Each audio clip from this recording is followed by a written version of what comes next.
Muy buenas noches, queridos hermanos. Qué especial poder compartir con ustedes en este momento. Me siento muy agradecida con Dios, muy inspirada. Me alegra mucho verles. Hay varias caras conocidas y algunas nuevas. Y me alegra mucho que se sigan preparando porque es muy importante para cada ministerio donde ustedes están.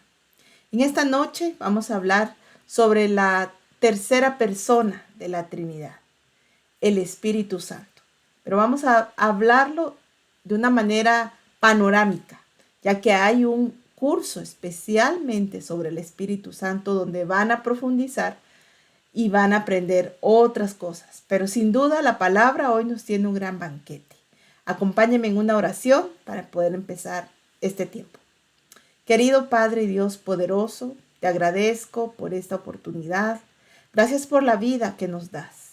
Gracias, Señor, por este momento donde vas a poder susurrar a nuestros oídos esa palabra santa y perfecta que quieres que edifique en nosotros cosas maravillosas y poderosas. Agradezco la vida de mis hermanos, su decisión de seguir preparándose. Ayúdales en cada tarea que tengan, tanto a nivel estudio como a nivel personal. Gracias, mi Dios. Confiamos que tu Espíritu Santo nos guíe, nos instruya y nos continúe transformando. Padre, te oramos todo en el nombre de tu Hijo Jesús. Amén. Bueno, pues vamos a empezar. Debido a que el Espíritu Santo no se describe sistemáticamente en las Escrituras, la doctrina de la tercera persona se ha vuelto controvertida. Pero el Espíritu Santo es muy importante, ya que proporciona contacto con el creyente y Dios. A partir de la evidencia bíblica que vamos a ver, vamos a descubrir muchas áreas. Voy a compartirles la agenda de esta noche. Como primer punto vamos a hablar sobre la persona del Espíritu Santo. Dado que la palabra griega neuma quiere decir espíritu, es una palabra neutra. Y en base a eso vamos a hablar de la deidad del Espíritu Santo. También vamos a hablar sobre la obra en el Antiguo Testamento, en el Nuevo Testamento. También vamos a echar un vistazo a los credos que se usaban en el primer siglo, donde vamos a descubrir, vamos a profundizar en ver qué importante era para los discípulos del primer siglo poder tener una forma de defender su fe a través de ciertos credos. Vamos a verlo de una forma histórica y también vamos a compartir las implicaciones teológicas que tiene el Espíritu Santo. Y por último tendremos una dinámica grupal. Entonces, hablemos sobre el Espíritu Santo y la persona. La deidad del Espíritu Santo no se establece tan fácilmente como lo es la deidad del Padre y del Hijo. Sin embargo, hay varias bases sobre las cuales se puede concluir que el Espíritu Santo es Dios de la misma manera y en el mismo grado que lo son el Padre y el Hijo. La deidad del Espíritu Santo, primero debemos notar que varias veces en la primera escritura que vamos a ver, las referencias que hay al Espíritu Santo son intercambiables con referencias a Dios. Acompáñame a leer Hechos 5, una escritura muy conocida por todos nosotros. Hechos 5, versículo 3 y 4, que dice así: Ananías le reclamó a Pedro: ¿cómo es posible que Satanás haya llenado tu corazón para que le mintieras al Espíritu Santo y te quedaras con parte del dinero que recibiste por el terreno? Versículo 4. ¿Acaso no era tuyo antes de venderlo? Y una vez vendido, ¿no estaba el dinero en tu poder? ¿Cómo se te ocurrió hacer esto? No has mentido a los hombres, sino a Dios. Como resultado, ha habido cierta renuencia a discutir el espíritu por temor a dicha discusión. Pero aquí vemos muy claro que tanto se dice, no has mentido a los hombres sino a Dios, pero también antes decía que cómo es posible que se le haya mentido al Espíritu Santo. Es importante que veamos esa parte, que es intercambiable tanto para Dios y el Espíritu. En Primera de Corintios 3:16, si me acompañas, dice así: ¿no saben ustedes que son templo de Dios y que el Espíritu de Dios habita entre ustedes?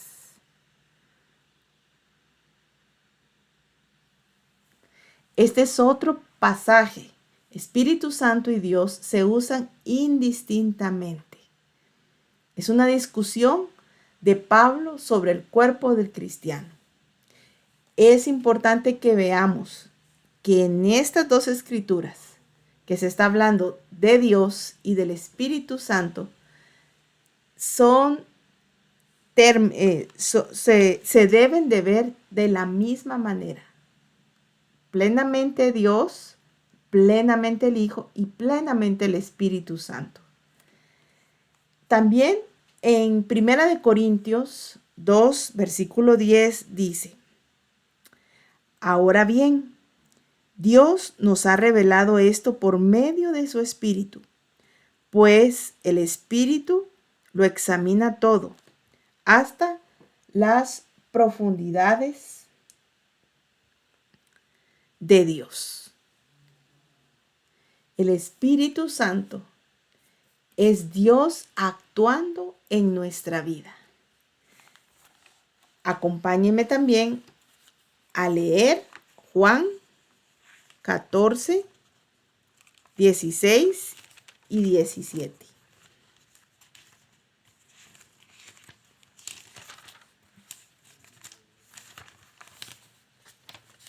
Que dice así: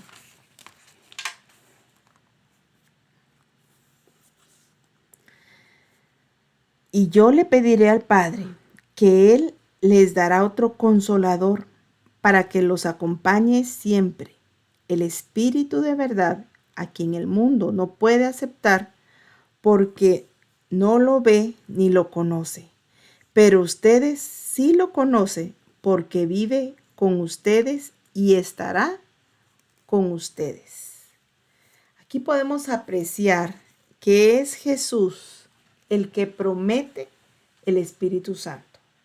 Claro, podemos ver que habla de un consolador, pero Jesús está diciendo que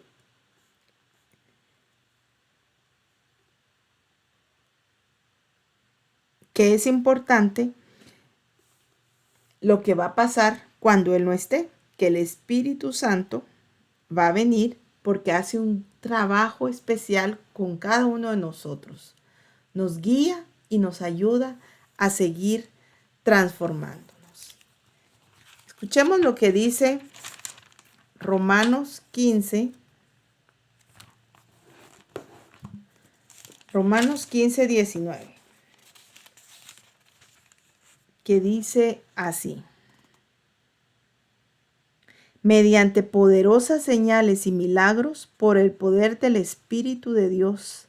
Así que habiendo comenzado en Jerusalén, ha completado la proclamación del Evangelio de Cristo por todas partes hasta la región de Iliria. Si vemos,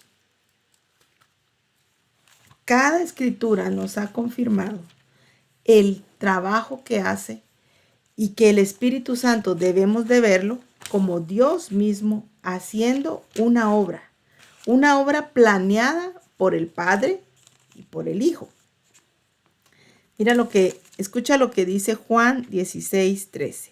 Pero cuando venga el Espíritu de la verdad, Él los guiará a toda la verdad, porque no hablará por su propia cuenta, sino que dirá solo lo que oiga y les anunciará las cosas por venir.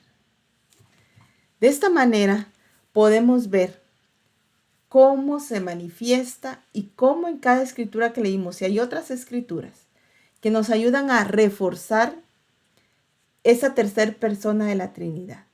Nosotros vemos al Padre con mayúscula, al Hijo con mayúscula y al Espíritu Santo muchas veces con minúscula. Pero en base a las enseñanzas de la Biblia, notamos que necesitamos verlos en el mismo nivel. El Padre no es más que el Hijo no es más que el Espíritu Santo no es más que el Hijo, ni tampoco más que el Padre. Todos tienen un papel importante, todos tienen una función importante y debemos de verlo de esa manera. También vamos a aprender cómo el Espíritu Santo se manifiesta en el Antiguo Testamento. A menudo es difícil identificar al Espíritu Santo en el Antiguo Testamento, ya que en algunos términos que encontramos aparece el Espíritu de Dios, pero la mayoría de las referencias del Antiguo Testamento a la tercera persona consisten en dos sustantivos, Espíritu y Dios. Y habitualmente encontramos Espíritu de Dios, pero es el mismo. Si recordamos la escritura en Génesis 1, 2, que dice, la tierra era un caos total, las tinieblas cubrían el abismo y el Espíritu de Dios se movía sobre la superficie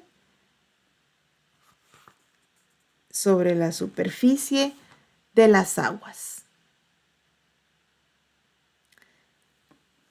Qué increíble que aquí el Espíritu de Dios está presente en la creación. Si avanzamos y escuchamos a Ezequiel 2:2, dice así: mientras me hablaba, el Espíritu entró en mí, hizo que me pusiera de pie y pude oír al que me hablaba. ¿Qué obra está haciendo acá el Espíritu? Está inspirando a los profetas. También en 2 de Samuel 23, 2 de Samuel 23:2, vamos a encontrar cómo el Espíritu Santo se manifiesta. 23:2 y dice, el Espíritu del Señor habló por medio de mí, puso sus palabras en mi lengua. Una obra más del Espíritu en el Antiguo Testamento. Transmitir o poner las palabras en los profetas, los inspiraba. De la misma manera, pasó en Éxodo 31, del 3 al 5. Éxodo 31, del 3 al 5, y dice,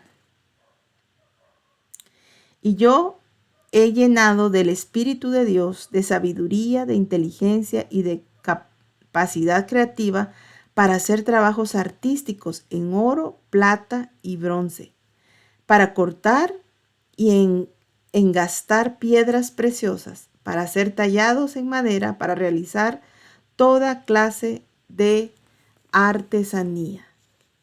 ¿Qué vemos aquí? Que el designar a Bezalel todo lo que lo estaba dotando para poder construir y amueblar el tabernáculo. ¿Qué estaba haciendo el Espíritu? Empoderando para poder realizar diferentes tareas. También leamos Génesis 41:38, que dice: Entonces el faraón les preguntó a sus servidores: ¿podremos encontrar una persona así en quien repose el Espíritu de Dios?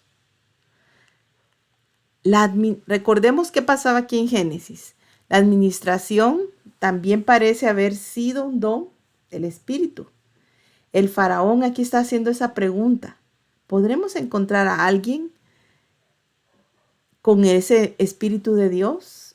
Y recordemos que esta es la época de los jueces, donde necesitaban el poder, la administración de los poderes y de los dones. Y así podemos ver también en Primera de Samuel 16:13, que dice: Samuel tomó el cuerno de aceite y ungió al joven en presencia de sus hermanos. Entonces el Espíritu del Señor vino con poder sobre David, y desde ese día estuvo con él. Luego Samuel regresó a Ramá. El Espíritu estuvo con David, y el Espíritu ungió a David. Estuvo ahí preparándolo para todo lo que iba a pasar en la vida de David. Es muy inspirante. A mí me anima mucho ver que cada escritura, y hay, como te digo, hay muchas escrituras más donde confirmamos la obra, la manifestación, la forma tan especial que trabajaba con un propósito. Y eso es lo increíble de aprender que en la Trinidad, cada uno, Padre, Hijo y Espíritu Santo, hacen su labor, hacen es un trabajo en conjunto y realmente es en beneficio de todos nosotros. Por eso es importante que no lo hagamos a un lado, sino que empecemos a aprender a incluir al Espíritu Santo en todo lo que hagamos. Pero tú puedes decir, bueno, eso fue en el Antiguo Testamento, ahora veamos el Nuevo Testamento. Acompáñame. ¿Por qué? Porque es importante que veamos que no solo el Espíritu Santo no solo vino para estar con nosotros, sino vino a vivir en nosotros, para hacer real la vida de Cristo en cada creyente. Qué gran trabajo, qué gran papel, de verdad. Debemos de sentirnos muy orgullosos, muy agradecidos de lo que hace el Espíritu Santo en cada uno de nosotros. Él no ha terminado la tarea. Veamos Lucas 1:35. Aunque son escrituras que todos conocemos, pero cuando estamos enfocados ahora en ver un punto tan importante como el Espíritu Santo, le encontramos más sentido, le encontramos más profundidad y saboreamos más. Fíjate, en Lucas dice, Lucas 1:35, el Espíritu Santo vendrá sobre ti, le dijo el ángel a María, y el poder del Altísimo se abrirá, te cubrirá con su sombra. Así que al santo niño que van a nacer lo llamarán Hijo de Dios. Fue un anuncio, se está manifestando, está presente, y la forma en que se va a aparecer es una forma poderosa. También sabemos que el anuncio de Juan el Bautista sobre el ministerio de Jesús, también estaba el Espíritu Santo detrás. En Lucas 4:1 dice acá, Jesús, lleno del Espíritu Santo, volvió del Jordán y fue llevado por el Espíritu al desierto. El Espíritu estaba con Jesús. Estaban haciendo una obra, lo está Mira lo que dice versículo 18 también de este capítulo. Dice, el Espíritu del Señor está sobre mí, por cuanto me ha ungido para anunciar buenas nuevas a los pobres. Me ha enviado a proclamar libertad a los cautivos y dar vista a los ciegos. Qué increíble que podemos ver que el Espíritu anunció la venida de Jesucristo. Estaba con Jesucristo en el ministerio y también lo ungió para la misión que tenía, para poder anunciar las buenas nuevas de los pobres. Ahí estaba el Espíritu. Hechos 2 también es un capítulo interesante, profundo, donde podemos ver la manifestación del Espíritu, cómo se derrama sobre la iglesia, y es valiosa la obra que hace aquí. Todos conocemos también lo que pasa en Juan 3, del 5 al 8, que es cuando, vamos a leer, cuando Nicodemo está hablando con Jesús y dice en el versículo 5, yo te aseguro que quien no nazca de agua y del Espíritu no puede entrar en el reino de Dios. Respondió Jesús, lo que nace del Espíritu, lo que nace del cuerpo, es cuerpo. Lo que nace del Espíritu es espíritu. No te sorprendas que te haya dicho, tienen que nacer de nuevo. Un nacimiento nuevo. ¿Para qué? Para que el Espíritu Santo esté en cada creyente. Y me encanta la siguiente escritura.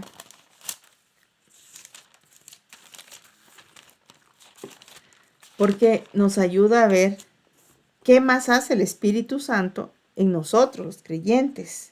Dice, nosotros en cambio, siempre debemos dar gracias a Dios por ustedes, hermanos amados, por el Señor, porque desde el principio Dios los escogió para ser salvos mediante la obra santificadora del Espíritu y la fe que tienen en la verdad. Si te das cuenta, el Espíritu nos santifica. Tiene una labor maravillosa que debemos aprovechar, que debemos sentirnos agradecidos. Por supuesto, pueden haber muchas dudas, pero la palabra siempre nos va a llevar a encontrar la verdad. Mira lo que dice Juan 16, 8. Dice, y cuando Él venga, convencerá al mundo de su error, y en cuanto al pecado y a la justicia y al juicio. En cuanto al pecado, porque no creen en mí. Es Jesús hablando sobre la obra del Espíritu Santo. El Espíritu Santo también nos ayuda en la convicción del pecado. Todo esto, hermanos, es maravilloso y es parte, una pincelada de la obra maravillosa que tenemos en el Espíritu Santo. Dime si no, tenemos que sentirnos agradecidos, tenemos que valorarlo, tenemos que sentirnos dichosos, porque el plan de Dios es perfecto. No debemos dudar, no debemos enfocarnos solo en una persona de la Trinidad o en dos, sino en las tres. Y vamos a ver el siguiente tema que te mencionaba sobre los credos. En el primer siglo se hicieron los credos para poder defender la fe.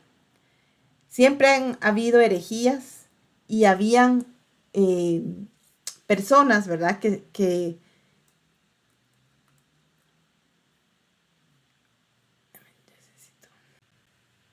ahora veremos la importancia que desde el primer siglo tenía el Espíritu Santo en los primeros cristianos. Quiero compartirte el credo de Nicea. El credo de Nicea se escribió, se estableció la primera la primera vez en el 325 después de Cristo, y fue elaborado por los obispos reunidos ahí en Nicea. Fue convocado también el emperador Constantino y fue básicamente para responder a la herejía de los arrios. ¿Quiénes eran los arrios? Bueno, era un grupo que negaba la plena divinidad de Cristo. Más tarde, en otro concilio, ¿verdad?, se completa y afirman la divinidad del Espíritu Santo. No sé cuántos de ustedes se familiarizan con el credo. A mí me hizo remontar algunos años, en mi infancia. Yo me aprendí este credo de memoria. Y esta parte que tengo subrayada dice: creemos en el Espíritu Santo, Señor y dador de vida, que procede del Padre y del Hijo, que con el Padre y el Hijo recibe una misma adoración. Tú te puedes preguntar, ¿y para qué servían los credos? Bueno, servían como una regla de fe para toda la iglesia. Ayudaban a rechazar herejías, porque ellos enfatizaban la enseñanza correcta tanto del Padre, del Hijo y del Espíritu Santo. Se dejaron de practicar, sí, se dejaron de practicar, pero hay algunos lugares donde todavía se practican y, como te digo, lo hacen para defender la fe. Aquí también tengo un cuadro comparativo sobre el credo de Nicea y el credo de Atanasio. Básicamente, ambos, ¿verdad?, hablan. Tengo aquí la parte subrayada, dice que explica el credo de Atanasiano, explica el Espíritu, que el Espíritu procede del Padre y del Hijo y es coeterno e igual a ellos.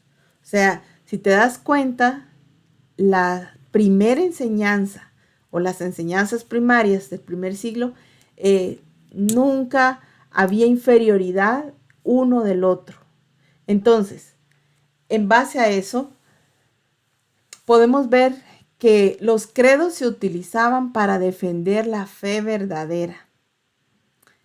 Eso es principalmente, ¿verdad?, afirmando la divinidad del Espíritu Santo.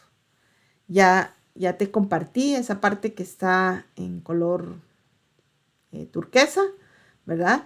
Y el credo de Atanasiano se enfatizó también en la tercera persona de la Trinidad y reafirma que el Espíritu Santo no es inferior, como ya te había dicho. Entonces, los credos han servido como marca de ortodoxia. Ayudaban también a confesar la fe en el Espíritu Santo y era un signo para estar en comunión de la iglesia histórica. Hoy se siguen, como te mencioné hace un ratito, usando en algunas iglesias católicas, ortodoxas, anglicanas, luteranas, y también hay algunas iglesias evangélicas, ¿verdad?, que lo toman como una referencia doctrinal, pero realmente son un ancla histórica frente a nuevas herejías. ¿Ayudaría hoy que nosotros nos aprendiéramos los credos? Yo creo que sí, porque los credos no buscaban o no buscan rechazar la Biblia o reemplazar la Biblia, sino que únicamente eran como faros que orientaban correctamente la interpretación de la Biblia. Era una forma de mantener vivas las bases de la fe, basados, como te mencioné, en el Padre, en el Hijo y el Espíritu Santo. Retomarlos, como te decía, nos ayudaría a seguir construyendo la fidelidad de Dios y sería también como un antídoto para esas o algunas herejías o algunas ideas que no son bíblicas, ¿verdad?, de esta parte. Entonces, vamos a ver qué implicaciones tiene el Espíritu Santo para que tengamos una comprensión correcta de qué es y qué es el Espíritu Santo.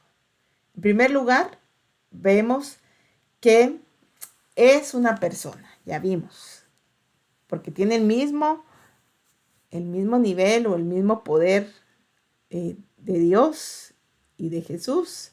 No es una fuerza vaga, sino también es plenamente divino. Debe tener el mismo honor, el mismo respeto que le damos a los otros dos. El Espíritu Santo es alguien con quien podemos tener una relación personal. Es alguien a quien podemos y debemos orar. El Espíritu Santo es uno con el Padre y el Hijo. Su obra es la expresión y ejecución de lo que los tres han planeado de manera juntos. Dios no está lejos en el Espíritu Santo. El Dios triuno se acerca tan cerca que realmente entra en cada creyente. Y quiero compartirte que realmente, no sé, pero a muchos les cuesta más que a otros incluir al Espíritu Santo en sus oraciones, porque estamos muy acostumbrados a enfocarnos en el Padre y en el Hijo. Un profesor, el doctor Kinnard, nos decía: no tengas miedo, tú puedes orarle al Espíritu Santo, agradécele al Espíritu Santo. El Espíritu Santo, por así decirlo, es el que está constantemente ayudándonos, animándonos, guiándonos, consolándonos, dirigiéndonos para que estemos bien con Dios, para que continuemos transformándonos, para que no desistamos de nuestra fe. Nos ayuda para que veamos y sintamos: no, esto no lo debo hacer, esto es incorrecto, debo hacer tal cosa. O sea, el trabajo es titánico, el trabajo es grande. Y creo que en algunos casos hay que desprogramarnos, no compararnos con nadie, con nada ni con nadie, sino ver que son tres. Mejorando tu conocimiento de la Trinidad, tú tienes que ver que los tres son importantes. Y los tres, por supuesto, los tres me ayudan a mantenerme espiritualmente bien, pero el Espíritu Santo es, de hecho, el mismo Jesús dijo, ¿verdad? Tengo que irme para que venga el Consolador, para que venga quien va a guiarlos, quien va a estar con ustedes. Así que yo espero que te animes, que lo incluyas, que no lo dejes a un lado, que hables más con el Espíritu, porque es una parte de Dios, es un plan de Dios. Si el mismo Jesús sabía, debo irme para que venga, su trabajo también es importante. Entonces imagínate, entre ellos no hay competencia, entre ellos no se ve más el uno que el otro, entonces nosotros debemos de verlos igual también y aprender. Y te digo, en algunos casos hay que desprogramar lo que hemos practicado y ahora ver la Biblia y decir: Dios, humildemente veo que el Espíritu Santo es algo que me ayuda, que me está ayudando, me sigue ayudando. Espero que te animes en esa parte. Vamos a hacer una pequeña dinámica. Básicamente es para que veamos qué importante es el trabajo en todas las áreas, pero aquí tengo 3 áreas importantes: la salvación, la iglesia y en la vida personal. La idea es formar equipos aquí en Zoom y que cada equipo lea estas escrituras, las comenten en el equipo, en el grupo, y puedan resumir en una sola frase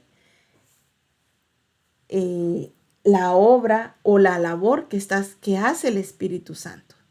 Y te vas a sorprender que Dios, a través de esas áreas, está trabajando constantemente. Y lo que Él quiere es motivarnos a que nosotros veamos que ese gran trabajo, por ejemplo, en la salvación, leyendo estas escrituras podemos resumir que el Espíritu nos convence del pecado, como lo dice la escritura, pero me da vida nueva. Alguien que reconoce su necesidad de Cristo y experimenta un nuevo nacimiento. ¿Quién está detrás de todo eso? El Espíritu, porque nos está motivando a continuar en ese trayecto para estar bien con Dios. ¿Qué hace el Espíritu en la iglesia? Bueno, nos da dones, nos capacita para que sigamos creciendo y de esa manera nuestro servicio debería de reflejar esa entrega que estamos teniendo porque el Espíritu ya trabajó, porque nos dotó de dones. Y también en la vida personal, el Espíritu Santo me guía para vencer, para avanzar, para transformar, para dar fruto. Me puede controlar de la ira, me puede controlar de mi pecado, de mis errores, de mis cualquier situación, cualquier peligro. Espiritualmente el Espíritu está ahí para poder ayudarnos. Así que, hermanos, tengo una última frase que quiero dejarles. Más bien es una pregunta que quiero que te respondas. ¿Qué papel juega el Espíritu Santo en tu vida diaria? Si no lo has incluido, inclúyelo. Estoy segura que vas a sentirte diferente. Estoy segura que Dios, que Jesús apoyarán esa decisión cuando tú veas la importancia que es el Espíritu. De hecho, gracias al Espíritu estamos aquí. Gracias al Espíritu de Dios, el Espíritu Santo, es que estamos cada día inspirados, deseosos de aprender, de mejorar, de transformarnos. Así que yo te animo a que puedas repasar las escrituras que están en las diapositivas y que sea Dios, su Hijo y el Espíritu Santo, que sea el trabajo de la Trinidad, el que ayude en tu vida personal, en tu vida, en tu círculo familiar, en el ministerio en que estés, para la honra y la gloria de Dios. Así que, gracias, hermanos.